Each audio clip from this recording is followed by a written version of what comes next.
Right, hier kom 'n laaste interessantheid oor die ware identiteit. Ons gaan nog baie daaroor vorentoe praat, maar ek wil hier mooi hieroor gaan dink.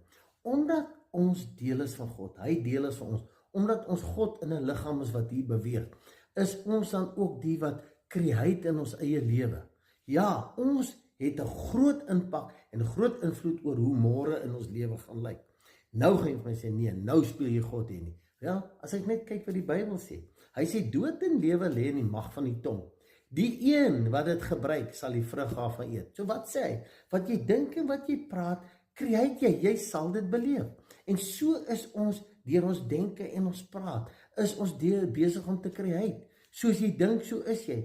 So, ons meng die twee, die ware identiteit en die sielsidentiteit. Ons weet nie presies waar is ons nie.